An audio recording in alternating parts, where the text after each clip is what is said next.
Welcome to STV. నా పేరు శ్రావ్య. Bulletin updates చూద్దాం. నెల్లూరు జిల్లా మర్రిపాడు మండలం కండ్రిగ గ్రామంలో ఇరు వర్గాల మధ్య ఏర్పడిన భూ సమస్యలు ఘర్షణకు దారితీసి ఒకరు మృతి చెందగా ఇద్దరు గాయాలతో ఆసుపత్రిలో చికిత్స పొందుతున్నారు. వివాద పరిష్కారానికి వచ్చిన అధికారులు భూమిని సర్వే చేస్తుండగా వరుసకు అన్నదమ్ములైన ఇరువురు ఘర్షణ జరిగి అధికారుల సమక్షంలోనే తీవ్రంగా దాడులు చేసుకున్నారు. ఈ ఘర్షణలో గాయపడిన వారిని ఆసుపత్రికి తరలించగా వారిలో మంద రామరత్నారెడ్డి మార్గమధ్యంలోనే మృతి చెందారు. మరో ఇద్దరు చికిత్స పొందుతున్నారు. సమాచారం అందుకున్న ఆత్మకూరు ఎమ్మెల్యే మేకపాటి విక్రమ్ రెడ్డి క్షతగాత్రులను పరామర్శించి వారికి మెరుగైన వైద్యం అందించమని డాక్టర్లను కోరారు.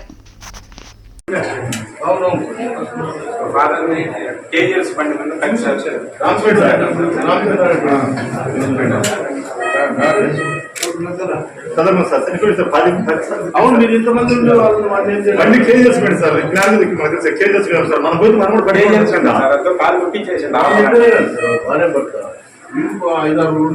ఐదారు లేదు సార్. మేమిద్దరు మేము ఇచ్చింది సార్. విఆర్ఓ వాళ్ళు ఇచ్చారు మా పౌరులు ఇద్దరం అని. వాళ్ళ కోసం మేము చేయలేక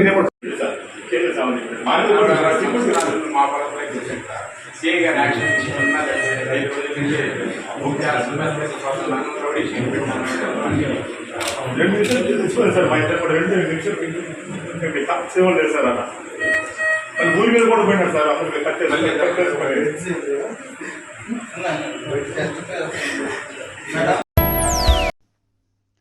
తమ జీత భత్యాల నుండి కుటుంబ అవసరాలకు దాచుకున్న సొమ్మును ప్రభుత్వ సొంత ప్రయోజనాల కోసం వాడుకుంటున్నారంటూ ఉపాధ్యాయులు ఆందోళనకు దిగారు.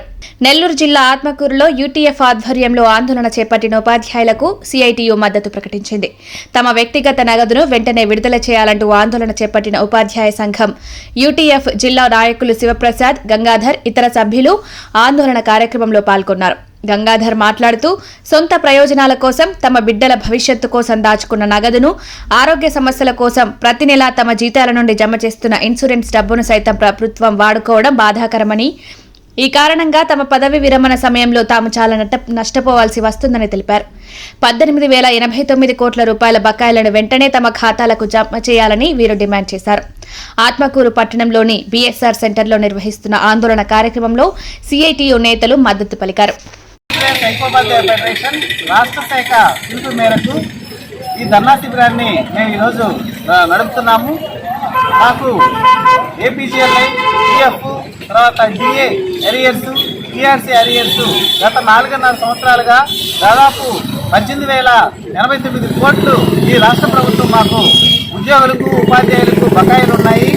ఆ బకాయిలను వెంటనే చెల్లించాలని చెప్పి మా యొక్క రాష్ట్ర శాఖ దశల వారి పోరాటానికి పిలుపునిచ్చింది. అందులో భాగంగా మేము ఈ యొక్క జిల్లా కలెక్టర్ గారికి, అదేవిధంగా ఎంఆర్ఓ గారికి, అదేవిధంగా స్థానిక ఎమ్మెల్యే అయినటువంటి విక్రమ్ రెడ్డి గారికి కూడా వినతిపత్రాలు ఇవ్వడం జరిగింది. అందులో భాగంగానే ఈరోజు ఈ ధర్నా అనేది ఈ స్థానిక బిఎస్ఆర్ సెంటర్లో మా ఆత్మకూరు, అనంతరం, ఏఎస్పేట, మర్రిపాడు మండల కార్యకర్తలతో కలిపి ఈ ఉద్యమాన్ని ఇక్కడ 6 గంటల పాటు నిర్వహిస్తాము. న్యాయపరంగా మాకు మేము దాచిపెట్టుకున్నటువంటి పిఎఫ్ డబ్బు మేము మా పెళ్లిళ్ళ కోసం, మా యొక్క పిల్లల పెళ్లిళ్ళ కోసమో లేదంటే ఇల్లు కట్టుకోవడానికో వీటికి దాచిపెట్టి ఆ సకాలంలో మేము వాటిని తీసుకోవాలని చెప్పి ఆశతో మేము వాటికి అప్లై చేసుకుంటే దాదాపు ఇప్పుడు 2 సంవత్సరాల నుంచి కూడా మాకు ఆ బకాయిలు చెల్లించకుండా మా యొక్క బకాయి చెల్లించకుండా మమ్మల్ని పక్కదారి పట్టిస్తున్నారు. అదేవిధంగా సరెండర్ లీవ్స్ గానైతే దాదాపు ఇప్పుడు 2 సంవత్సరాల నుంచి సరెండర్ లీవ్ బిల్లు కూడా క్లియర్ చేయలేదు. అదేవిధంగా సిపిఎస్ ఉద్యోగులకు వాళ్ళకి చెల్లించాల్సినటువంటి 10% పెన్షన్ అమౌంట్ కూడా ఆ పెన్షన్ ఖాతాకు వాళ్ళు జమ చేయట్లేదు. ఈ విధంగా చేయడం వల్ల ఆ యొక్క పెన్షనర్స్, ఆ సిపిఎస్ ఉద్యోగులు రిటైర్ అయిన తర్వాత వాళ్ళకు వచ్చేటువంటి పెన్షన్లో తీవ్రంగా నష్టపోయేటువంటి అవకాశం ఉంది. అదేవిధంగా మెడికల్ రీయింబర్స్మెంట్ బిల్లులు కూడా ప్రభుత్వము చెల్లించలేదు. అందువల్ల ఇప్పుడు అన్ని కార్పొరేట్ హాస్పిటల్స్ అన్ని కూడా ఈ యొక్క ఉద్యోగులకు ఉన్నటువంటి ఈ విధానంలో మేము వైద్యం చేయలేము. ప్రభుత్వాలు మాకు బకాయిలు చెల్లించలేదు కాబట్టి ఏ హాస్పిటల్లో కూడా వాళ్ళు చేయట్లేదు. మేము ప్రతి నెల కూడా సకాలంలో మేము ప్రీమియం చెల్లిస్తున్నాము. అయినప్పుడు కూడా మాకు ఈ యొక్క స్కీమ్ మాకు వర్తించట్లేదు. అందువల్ల ప్రభుత్వం వెంటనే ఈ విషయాన్ని గుర్తించి నుంచి మాకు రావాల్సినటువంటి న్యాయపరమైనటువంటి ఆర్థిక బకాయిలను వెంటనే చెల్లించాలి. అదేవిధంగా సిపిఎస్ రద్దు చేస్తామని చెప్పి ఈ ప్రభుత్వం అధికారంలోకి వచ్చింది. పక్క రాష్ట్రం నిన్నగా మొన్న వచ్చినటువంటి పక్క రాష్ట్రంలో కూడా సిపిఎస్ రద్దు చేసేదానికి, ఓపీఎస్ అమలు చేసేదానికి వాళ్ళు నిర్ణయం తీసుకున్నారు.